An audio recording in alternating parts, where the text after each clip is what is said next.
Banyak yang bilang asal gajinya UMR pasti bisa hidup layak. Tapi apakah benar begitu? Bagi sebagian orang mungkin iya. Tapi bagi banyak buruh kenyataannya tidak seindah itu. Harga kebutuhan pokok makin naik, biaya sewa tempat tinggal mahal, ongkos transportasi nambah terus. Jadi, apakah gaji UMR benar-benar cukup? Mari kita bahas. Gaji UMR, cukup atau pas-pasan?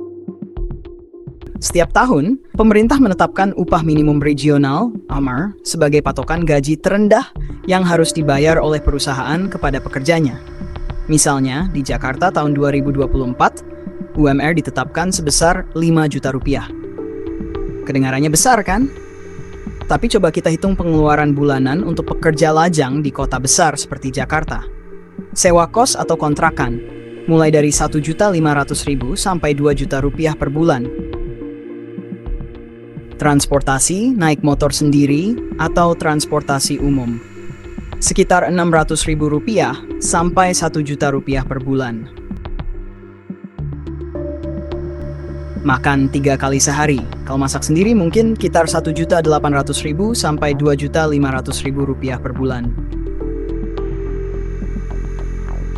Listrik, air, pulsa, dan internet bisa habis 500.000 sampai 800.000 rupiah per bulan. Kebutuhan lain seperti hiburan, kesehatan, dan tabungan sekitar 500.000 sampai 1 juta rupiah per bulan.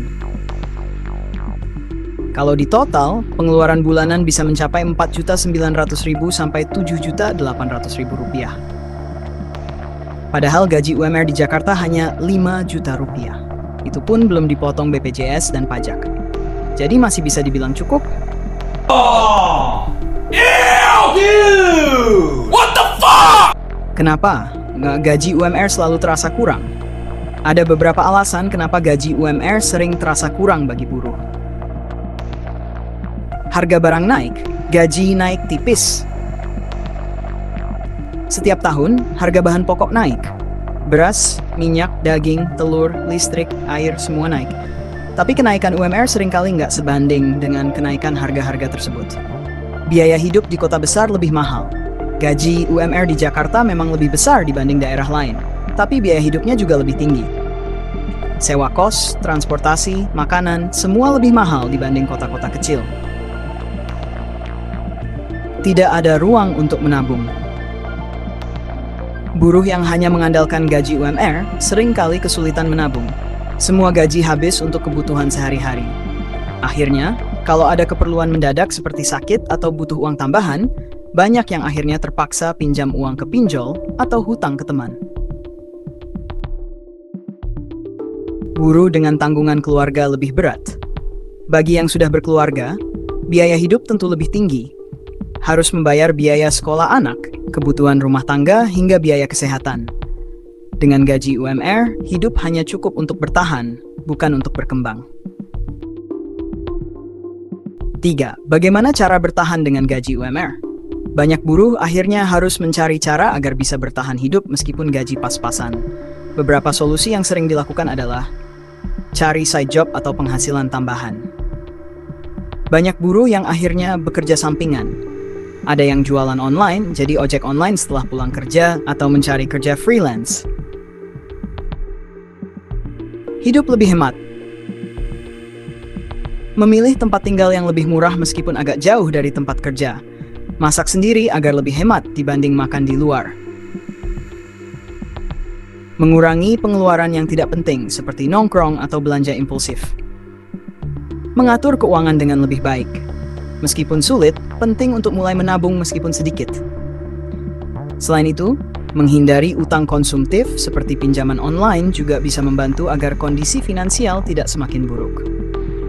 Mendorong perubahan kebijakan. Selain usaha pribadi, buruh juga perlu ikut memperjuangkan hak mereka. Misalnya dengan bergabung dalam serikat pekerja dan mendukung kebijakan yang lebih berpihak pada pekerja. Kesimpulan. Jadi, apakah gaji UMR cukup untuk hidup layak? Jawabannya, tergantung.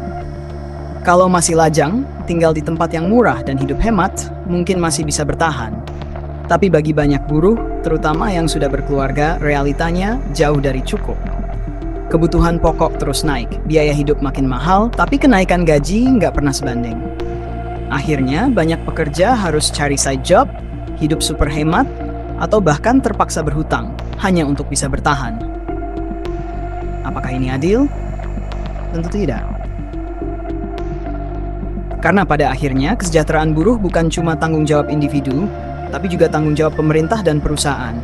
Kita perlu terus bersuara. Perlu ada kebijakan yang benar-benar berpihak pada pekerja, bukan cuma sekadar angka di atas kertas. Kalau kalian setuju, tulis di kolom komentar, buruh sejahtera negara kuat. Dan kalau kalian suka konten seperti ini, jangan lupa like, share, dan subscribe, biar kita bisa terus bahas hal-hal yang penting buat kita semua.